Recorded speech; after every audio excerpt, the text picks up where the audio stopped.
Would you still feel motivated to make content if no one clicked it, tapped it, or tuned in? Our creators are very passionate about what they do, but we get a lot of questions about how they can connect and grow their audience.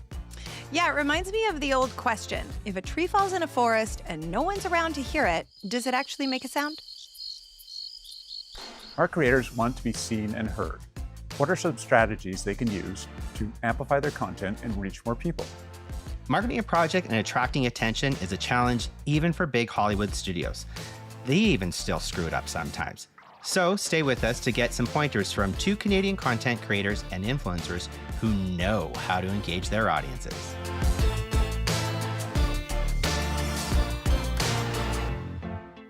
Welcome to First Frame, brought to you by TELUS STORYHIVE. I'm Jennifer Park.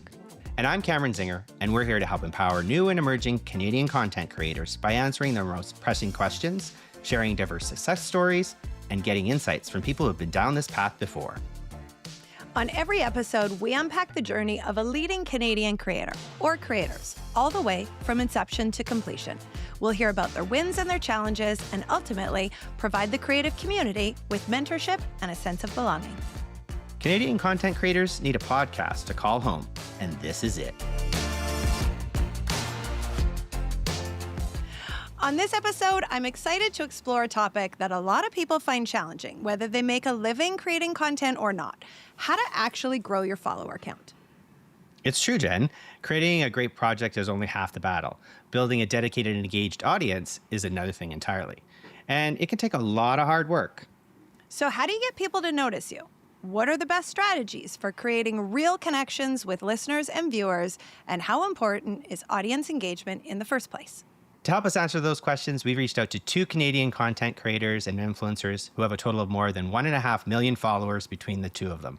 First, it's my pleasure to introduce actor and content creator Mae Belen. Hey, Mae, welcome to First Frame. Hi, nice to meet you. Thanks for having me. Yeah, great to have you. And also joining us today, she is an actor, a producer, a model, and TV host who not only is just back from covering the Cannes Film Festival, but is also recently nominated for a Leo Award for Best Host of an Information, Lifestyle, or Reality TV Series for StoryHive On Location, Vancouver. Whew, that was a mouthful. Zara Durrani, Congrats. Thank you so much for being here, and huge congratulations on your nomination. Thank you so much. Thank you all for having me. It's a pleasure. Thank you. I can't wait to learn more about how both of you have been so successful in growing your audiences and marketing your work. But first, let's explore your origin stories. So Mae, tell us how you first got into content creation. Okay, so this is kind of funny, but originally it was during pandemic actually, and I just wanted a place where I can document the first time I ever tried doing art because like everyone during the pandemic, we were bored and trying new things. So I would just start drawing. I found a piece of paper, I found a pencil, and then I would just document it. And then eventually it started developing and evolving into other content and then eventually ramped up. Like, long story short, it started from drawing and now it's making really stupid videos trying to make people laugh. And Zara, what about you? You've been a prominent figure in the Canadian entertainment industry for many years. So how did you first get started? I started a few decades ago, and it's been a bit of a ride. And I first started out as a model, acting, and through the journey of like self-discovery, and 2 decades ago, there weren't many people on television who looked like me. So one of the things I heard was, if you wanted to be the number one on the call sheet, you have to make your own content. And I didn't really know how. And one of the things I've heard time and again is that you're really good with people and you're really good at making people feel safe, seen, and heard. And that's something I've just like heard over and over again through my interviews. That led me to creating a local show called Van Essence that was on a local network just covering the news community events in Vancouver. While doing that, I got asked to do a national show with no funding. So it meant that I had to create it myself, and I was under 30 and I got to do that. And I feel like the rest is history. Like, I'm so grateful. Like, now it's my 3rd year with StoryHive On Location. And, you know, we just got nominated for a Leo Award for On Location, which I think is like first time for On Location. And I just feel really grateful that I get to do what I love. And we are so happy to have you represent StoryHive at the Leos. That is so exciting. Yeah, very exciting. And congratulations again on the nomination. So we'll be cheering. Thank you so much. For sure. We'll be Thank there. you. Okay, so now that we've gotten to know each of you just a little bit better, let's talk about some of the struggles that you've faced and lessons you've learned along the way to becoming a successful creator. So the first question I have is, what's been your biggest challenge in terms of marketing yourself and building your following? And how did you overcome it? So Mae, I'll pass this one to you. So, biggest challenge I would say is trying to find my identity. Just because, as someone with ADHD and probably like 50% of the population nowadays, it's so hard to figure out what I want to do. I would always be posting whatever comes to mind, whatever I find funny, whatever I find entertaining or something. And the hardest part about that is that you never get the chance to hone in on a specific micro niche. And that's how you start to grow a following, is creating your own micro niche and being them and monopolizing through that. You know what I mean? It's just like you have to create your own little genre that people go to specifically for that kind of content. And what I struggled with is that I just kept on posting whatever I wanted. And unfortunately, that caused a lot of challenges for me, just because the people who were following me didn't know what to expect. And I think if I were to do it all over again, I would definitely be a little more intentional with what I would post and just keep in mind why I would be posting this and how it helps with my image. So I guess that was probably one of the hardest things I could do, is branding, because I did not know what I was doing. Yeah, that's great advice. Like finding your niche and making sure that your audience knows what to expect when they come to see you, and, Exactly. and they're tuning into you, right? So Zara, what about yourself? So for me, one of the things I would say early on, and I think maybe it's like being old school, is being South Asian, not being born in this country, knowing that I don't have the same advantages as people who are not minorities or people who are born here, or when English is your first language. I've had to work, and it's like a subliminal thing. Like, you have to work so much more harder. And people tell me this all the time. Hey, take it easy, be cool, be chill. But I would rather be the hardest working person in the room, that people want to be like, yes, I want to bring this girl back on because she's here to work. That's such a good point, Zara. Now, I have a question for both of you with regards to this. And Mae, I want to start with you. As you build your audience, I'd love for you to sort of just share with our audiences, what do you feel is the difference between an engaged audience versus a passive one? Because I think there's this mentality behind, I need more followers, I need more followers, I need more eyes on it.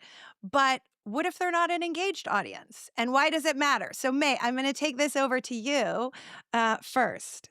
It's actually super important to have an engaged audience, because numbers don't mean anything unless the numbers are actually engaging. Because if you have like such a huge following, I'll even say it myself, I have a decent sized following, but then a lot of them don't even actually engage with my content, which the numbers look very impressive to the outside world.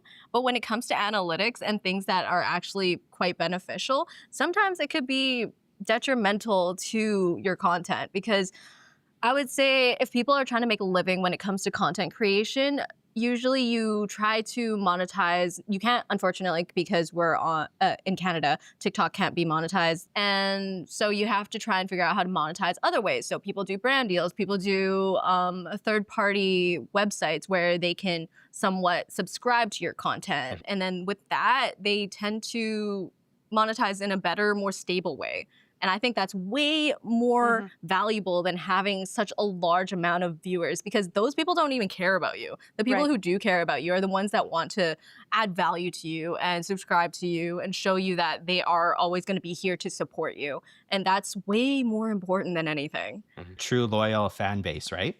Exactly. Yeah. And I would say, if anything, it would be best to somehow create a community where you are engaged with your followers, rather than just creating content that is just like for shock value or sensationalism. Because yes, you can market yourself better and have a wider reach by exploring the general public, but they don't care about you. They don't even know who you are. So they have no reason. Yeah, I think things what we've heard too is like when you're engaging with your audiences too, it's like be your authentic self, because they know when you're not being authentic. So Zara, then for you, would you sort of agree with the same thing, and that a smaller engaged audience is more important to you and your growth as a creator versus a large following that's not as engaged? Yeah, engaged audience is everything. It's fascinating. Some of the brands that I've worked with, they would they'd be working with another actor, another personality with 5 million followers. But then they look at engagement. It's like my engagement would be so much higher when it comes to brand deals. And like me making money through my Instagram specifically, because that's where I make money from, they want to see engagement.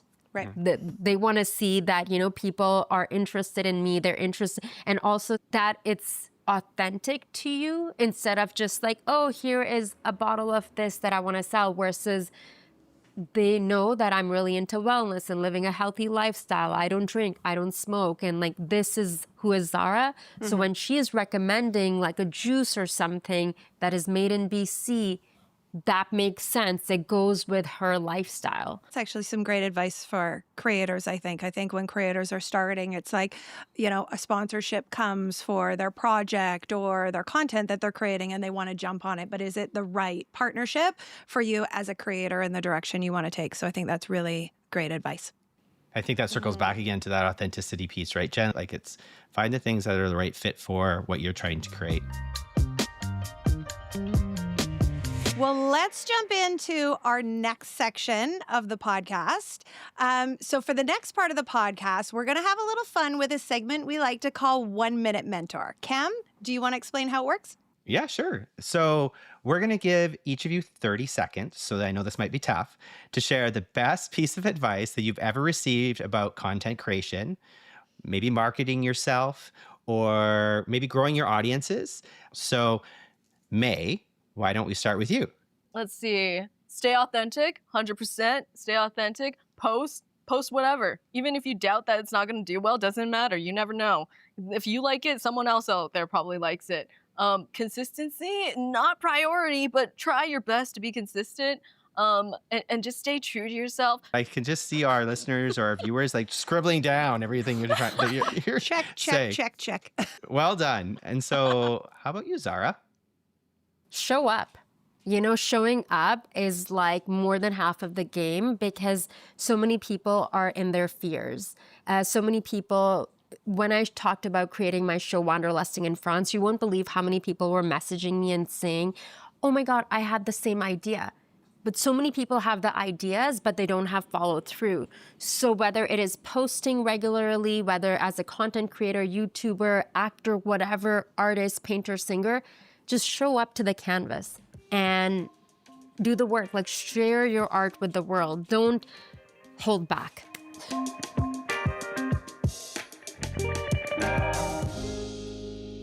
So now, sticking with this mentorship theme with giving advice, love to get into some more practical advice for our audiences, some do's and don'ts for creators who are watching or listening to this podcast episode. So I want to first dive into talking about trends and timing. I think everyone out there knows, the popular trends on social media or in content creation, what have you.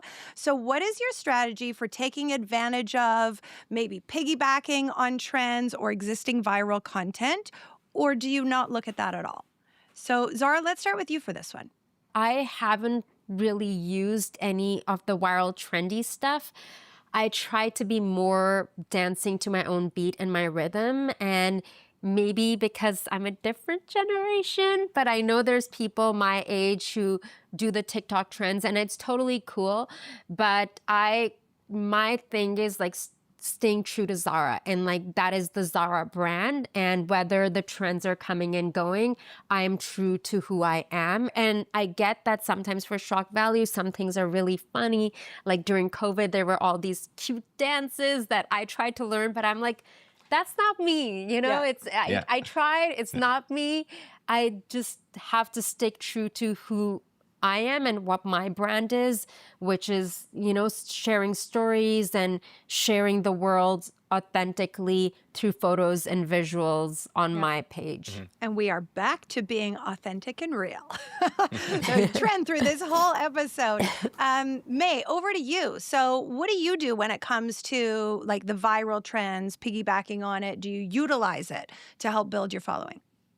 I would say that you could totally use it as a tool if you use it consciously. So a lot of people, they hop on it because they don't realize that what a trend is and what it does. But if you use it for marketing purposes, it's great because in our day and age, trends are so quick. It's crazy. Going back into like when I was a kid, trends would last like years, but now it lasts like days. So if you're going to use a trend, you have to make sure, like Zara said, it has to be authentic to you, because if you don't, then it's kind of cringe and kind of weird, and it may be a little like off-putting to your followers. So yeah, I would say if it resonates with you, if you want to do it, then don't hold back. Why not? And if you don't like it, you could take it down, but you need to make sure that with these trends, you need to customize it so it makes more sense to your branding. Yeah, that makes sense. So I find it really interesting, though, with the trends going on, trying to keep like relevant content, consistent content, and then keeping up with your audiences. Like, how do you manage the grind of doing that and keeping, your audiences engaged and growing with all of that going on? How do you manage that? I want to talk a little bit about the mental health aspect of this. Like, I'm just coming from filming nonstop for 30 days, and I landed in Vancouver Thursday night. Oh my and God. I was doing, Right? What? Busy 30 schedule. days? No Crazy break? schedule. So no break. Oh my I think I had God. this is a half perfect a day question for you then, Zara. Like, how do you manage Yes. that grind? That's a really great question. And, I certainly tested my own limits. But when it came to posting, there were some collaborations, like some brands who were paying me, and there was some job-related stuff that needed to be posted. And after the first little bit, I just gave myself a break because I was doing stories daily, but not like religiously that it was like overwhelming, because I'm also producing. I'm on camera talent, and I'm communicating with the tourism folks, like all these officials, and everyone is communicating with me. And I've had to tell some of the people I'm working with, like, just so you know, like, I'm like just one person and I don't have like a big team, and like learning to stand up for myself while doing the job that it's such a fine balance. I love the fact that you're talking about setting boundaries for yourself and making sure that people understand that you are one person. And so definitely, it sounds like you have put a few gates in place to make sure that you're protecting yourself because of the grind. So I love that advice. But Mae, what about you? What do you do to protect yourself from like the constant grind of content creation and growing your audience? I kind of just post whenever I feel like posting. The reason for that is because back when I did start seeing the numbers grow and I started realizing, oh, this is actually a tangible career. I had no idea. Then I started getting obsessed with it. Then I started getting obsessed with the numbers, and I'm like, oh, these numbers are not good enough. I would see like a video that has like 2-3 million views and like over 1 million likes on my post, and I'm like, not enough. And I'm looking back now, I'm like, what do you mean not enough? You're crazy. That's amazing. You need to be able to look back at your stuff, or even look at your stuff right now. Be very present with what you're doing and appreciate the amount of effort and the amount of success that you've already accomplished. Like, whenever my friends show me their posts and they're like, oh yeah, no, it got 12,000, not even likes, 12,000 views. And then they'd be like, yeah, but it's just 12,000. I'd be like, dude, you have like 12 followers and that's 12,000 views. That's amazing. Like, it's all about perspective, and people need to like, that's one thing that I lost myself a little bit, is that I got obsessed with the numbers, and it literally, I started to value myself based on the numbers, and I started getting depressed because if I didn't reach a certain number, it would really affect my mental health. And like she was saying, mental health is super important. So that's why I took a step back, and I'm like, you know what? It doesn't have control over me anymore. I'm doing what I want to do, and if it works out, then it works out. If it doesn't, it doesn't. And that's something that people really need to take in consideration. And I think that's a hard thing, especially when you look at younger generations who grew up with social media, with really focusing on your likes and your subscribers and whatnot. It was all a numbers game, right? So, being able to have that smaller following that's engaged is so much more beneficial to you as a creator. And I would also think that, once you are fully authentic and showing yourself, you've got an engaged audience that loves your content, they will wait for the next piece of content coming out. Yes, they want more content probably every single day, but they will wait for that really amazing piece of content that's coming. 100%. 100%. Yeah, I want to add something about like what you just said, Jen, and also the mental health aspect that I was mentioning. The one thing that really helps me is like it's a small group, but I have some really close creative friends who are women who are doing incredible work, who like support me, who I turn to. So I think it's also really important when you're a creative to have other creatives who you can trust, who you can turn to with your mask down and really share your inner struggles. Because the mental health aspect, when we come to whether you're a content creator on TikTok, a filmmaker, a TV host, whatever, the mental health aspect is really important because we're doing things all by ourselves. Like I'm like at home, like me, it looks like you're always working at home and we're just by ourselves, right? Like, so we need that community. We need that support.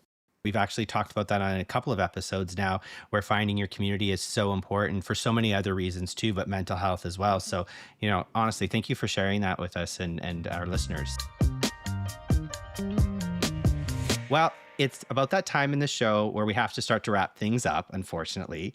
So Mae and Zara, it's really been a pleasure, obviously, chatting with the both of you today. I know I've learned a lot. I'm sure our listeners have learned a lot. But before we wrap things up completely, why don't you tell our listeners and viewers where they can connect with you and help grow your audience a little bit more? So how about over to you, Zara? Thank you. Thanks so much for having me, Cameron and Jen. It's been so lovely and learning about you, Mae. I mostly post on Instagram, but I also upload on YouTube. I think I should up my YouTube game a bit more, but you can find all my episodes from On Location. I am heading to Cranbrook shortly and then Terrace, which I'm very, very excited about.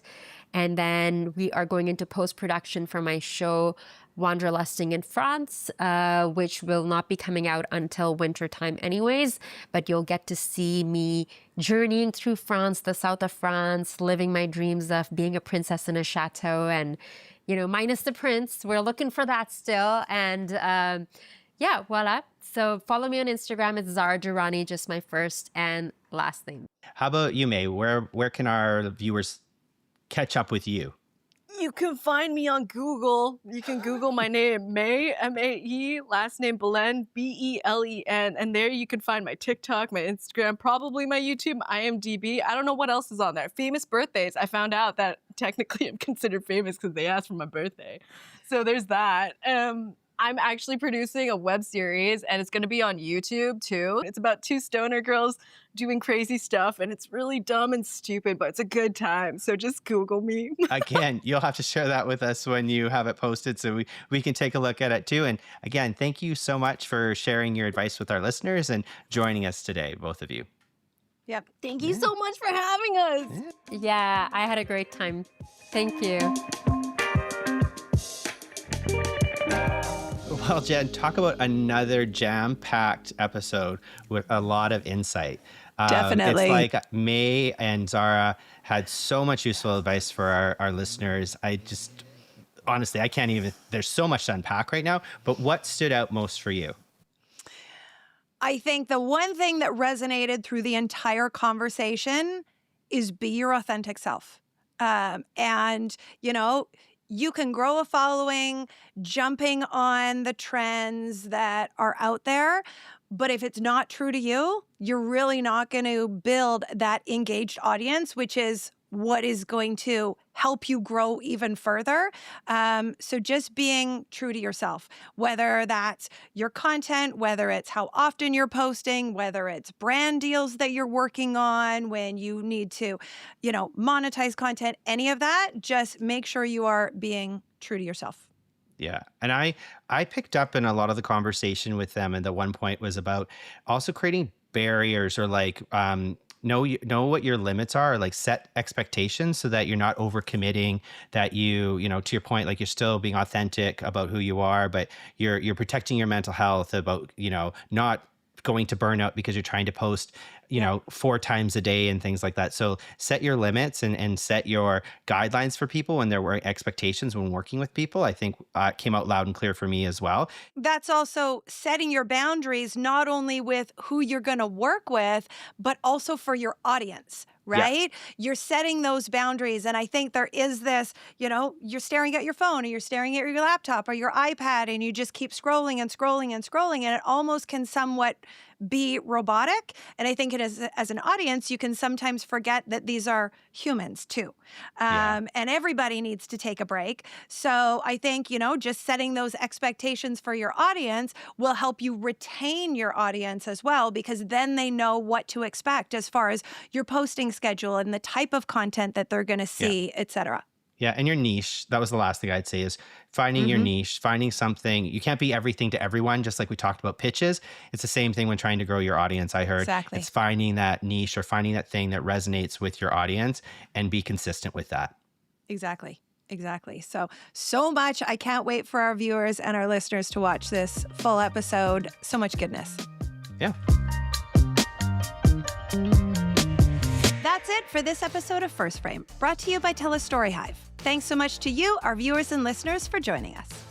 So please hit follow so you don't miss a single episode, and be sure to tune in next time when we're going to tackle a really important issue: diversity and representation in the creative community. If you'd like to learn more about how TELUS STORYHIVE can help you along your content creation journey, you can check out storyhive.com. Until next time, I'm Jennifer Park. And I'm Cameron Zinger, and that's a wrap.